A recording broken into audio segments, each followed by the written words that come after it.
Olá, boa noite. Eu sou Sérgio Della Save, professor do Departamento de Filosofia da UFRN. Começa agora mais um programa Grandes Temas, aqui na sua TV universitária. Entrar no cheque especial, pagar o valor mínimo da fatura, deixar de pagar um boleto é rotina na vida de muitas pessoas. Essas são algumas das marcas do superendividamento.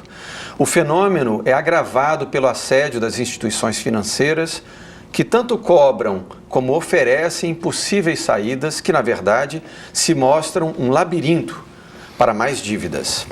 Para falar sobre esse assunto, contamos hoje com a presença de Dalva Horácio, professora doutora do Departamento de Serviço Social da UFRN.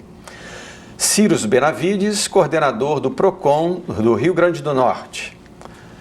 Edivaldo da Costa, assessor jurídico do Centro de Defesa do Consumidor, CDC. E Fabrício Germano, professor do Departamento de Direito da UFRN. Sejam todos bem-vindos e obrigado por terem aceito nosso convite. Você que nos assiste em casa, também pode participar ao vivo do nosso programa, enviando sua mensagem para o nosso WhatsApp, 99193-6032 e nos direcionar a sua questão. Bom, meus caros, essa é uma questão que vem sendo debatida cada vez mais, não é? O problema do superendividamento.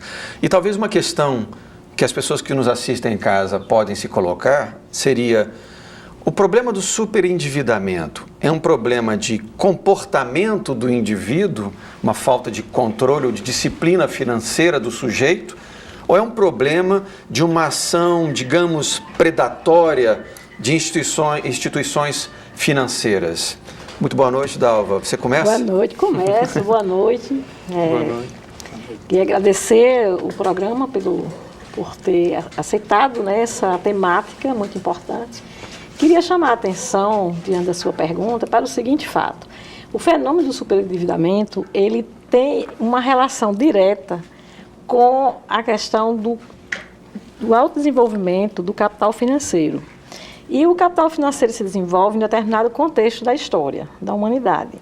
Você tem uma alta concentração de renda, quer dizer, poucos controlam a riqueza no planeta, na verdade, não só no Brasil, mas isso no Brasil é reconhecido no mundo todo, que há uma profunda desigualdade, em razão dessa, vamos dizer, dos níveis de baixa renda da população.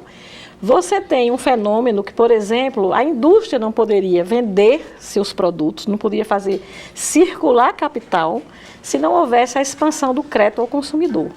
E aí entra o capital financeiro, é por isso que ele se expande, porque ou vocês oferecem crédito para que as pessoas possam, em parcelas, sobretudo em momentos de crise. Pode observar que quanto maior a crise, mais a alternativa, inclusive do ponto de vista do capital, não é do ponto de vista do consumidor, é do capital, a saída é a expansão do crédito e a diversificação das modalidades de crédito. Então, nós temos o cartão de crédito, o crédito direto ao consumidor, o crédito consignado, né?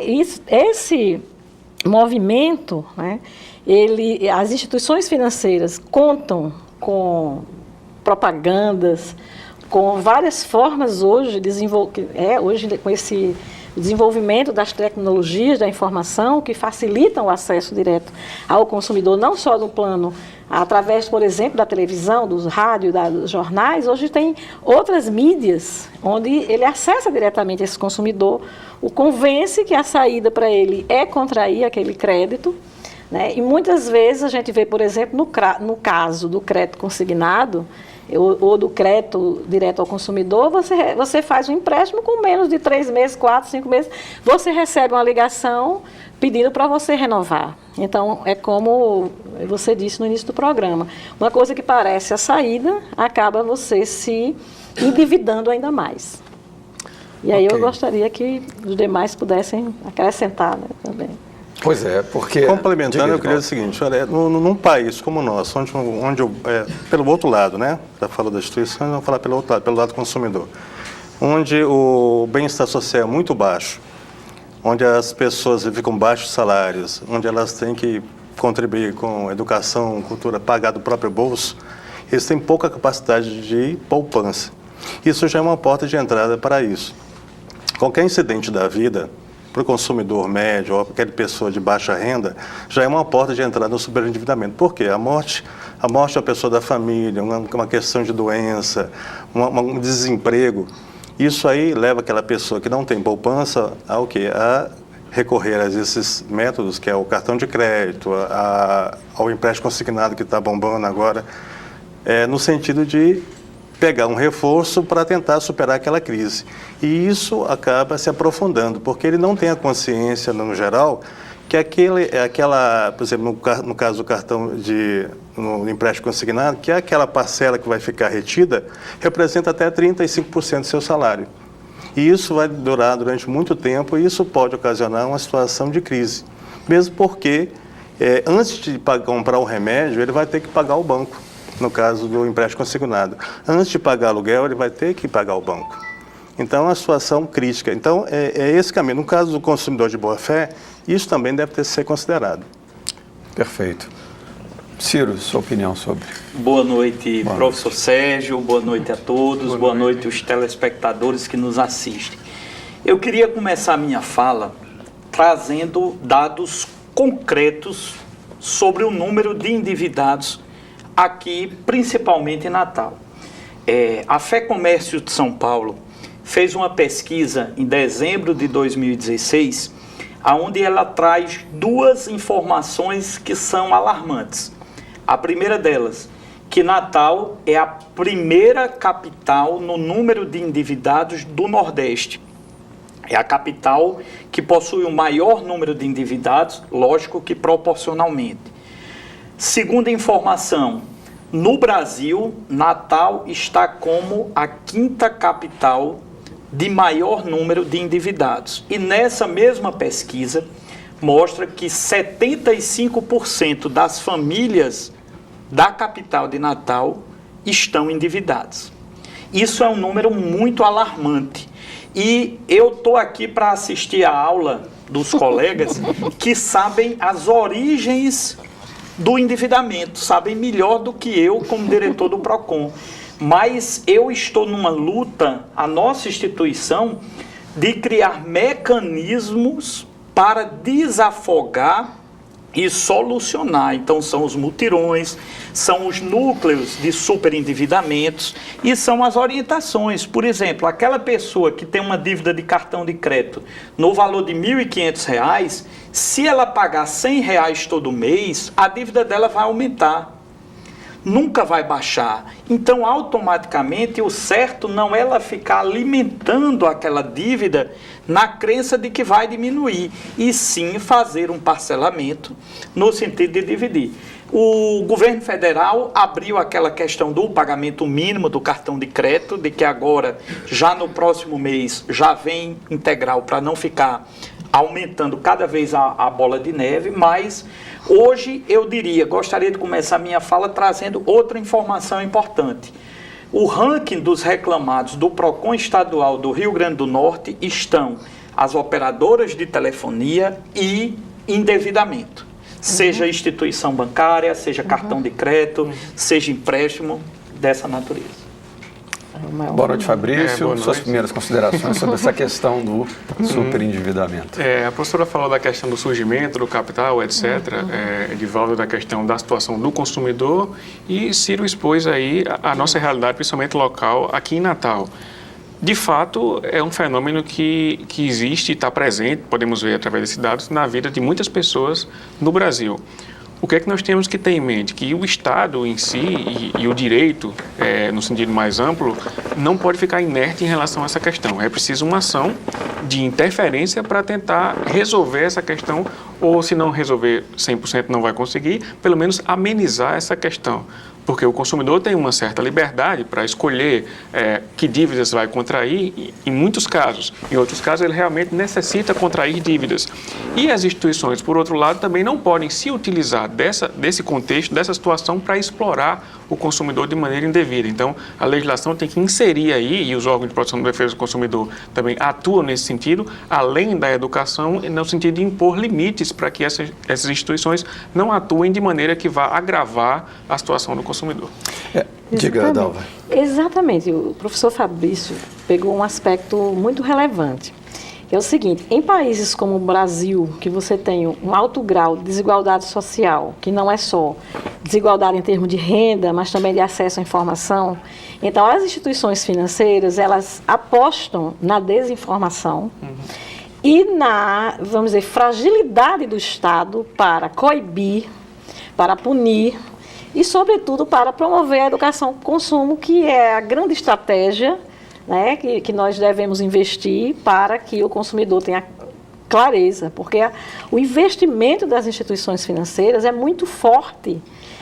Você só ouve, é fácil, você liga a televisão, está lá dizendo, vem aqui, é rápido, você faz rapidamente um empréstimo, hoje você faz por e-mail, por telefone, vai no caixa rápido, então o assédio no sentido de faça que essa é a solução, nós temos a solução para você e, em contrapartida, a informação, os riscos, as dificuldades que você terá, aí a gente tem uma fragilidade enorme, que aí entraria a parte, como ele colocou, do Estado e também da nossa legislação ser mais rigorosa em relação a isso. Porque por trás disso tem muita propaganda enganosa, tem muita cláusula abusiva, né, na relação, sobretudo, por exemplo, cartão de crédito e crédito consignado são formas de crédito que a gente chama que são contratos de adesão.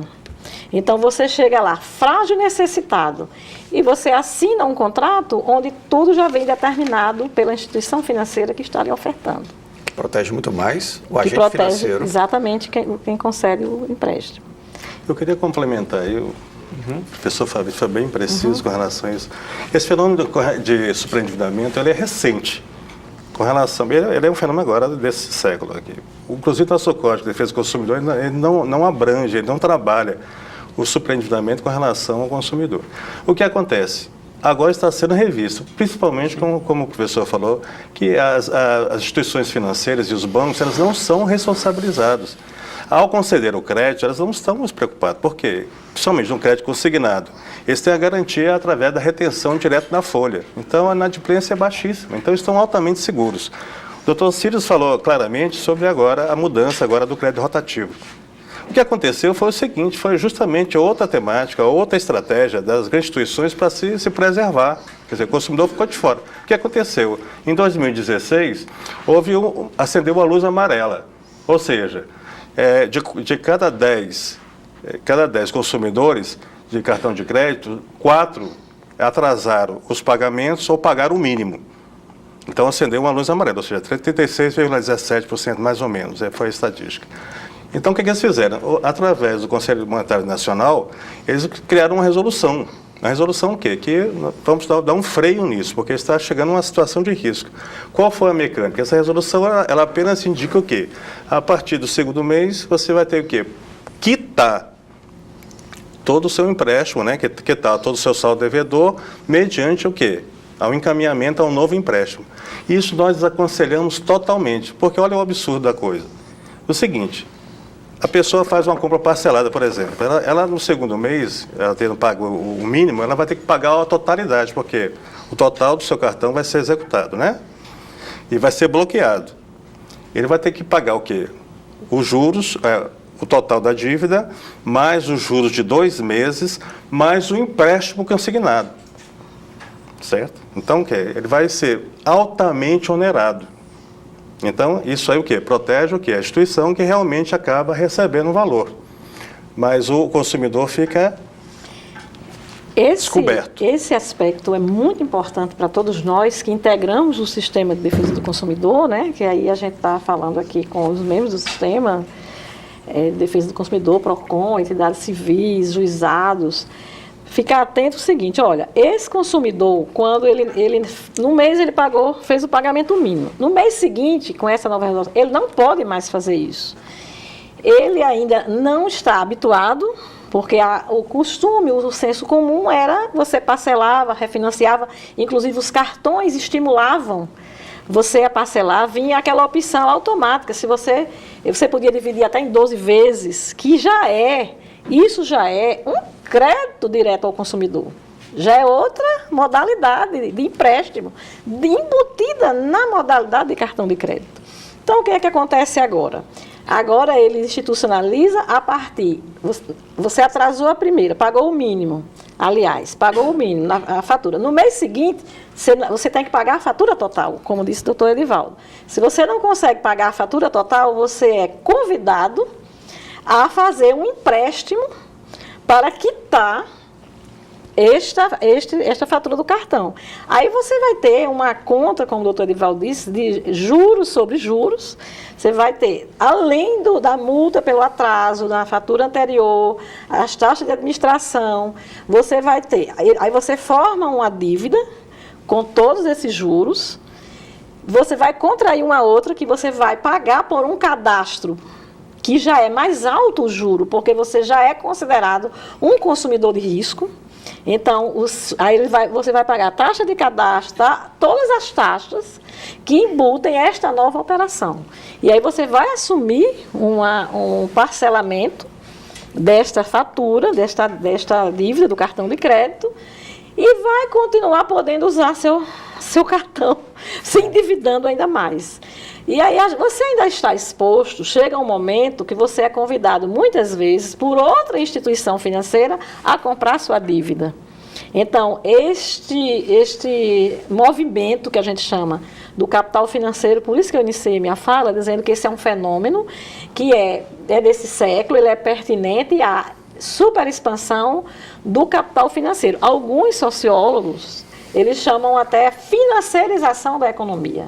Chega um ponto que os demais capitais, capital industrial, capital comercial, depende do capital financeiro. Ele se utiliza do capital financeiro para poder fazer circular, vender mercadorias, porque você tem uma extrema desigualdade.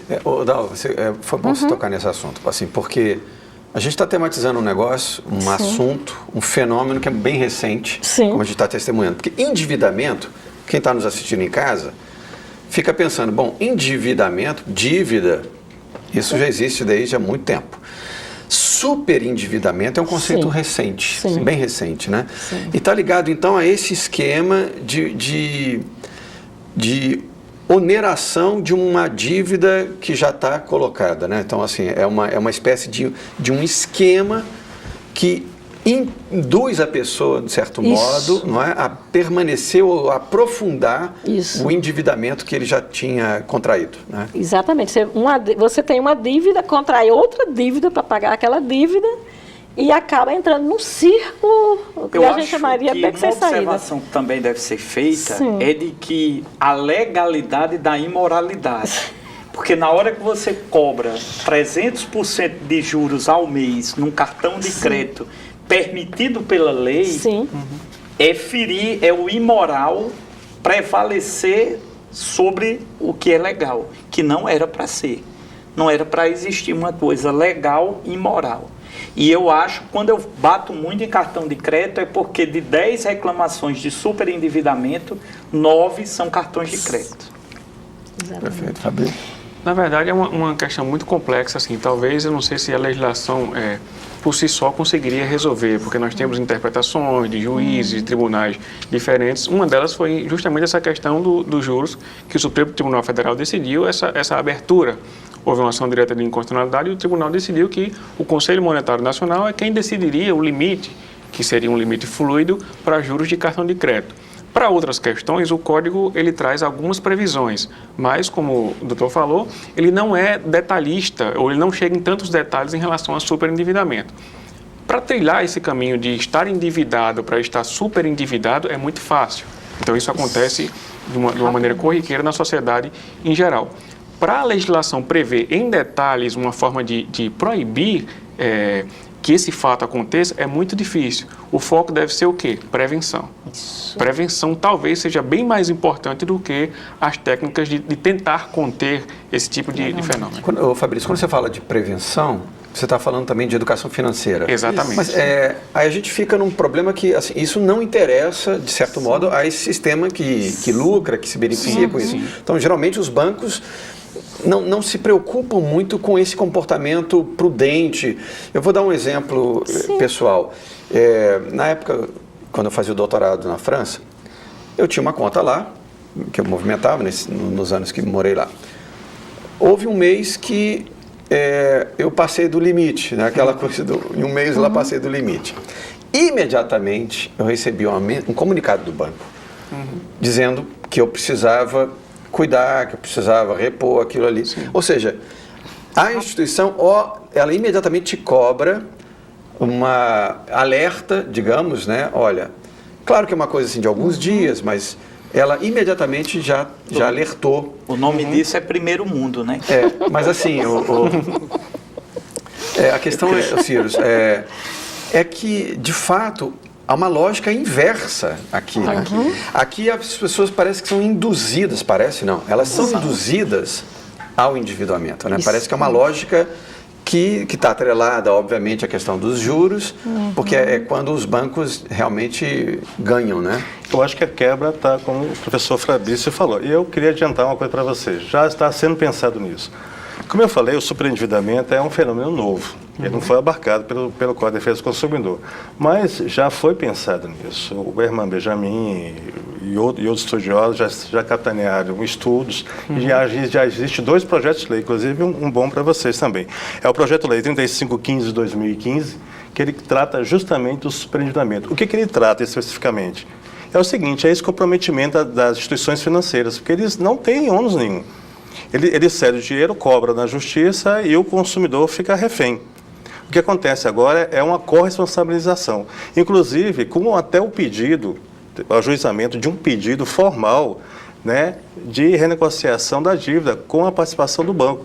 E se o banco não participar no projeto, né, conforme o projeto, dessa renegociação, né, ou não ajudar, não se comprometer, ele pode até perder os valores que ele investiu no empréstimo.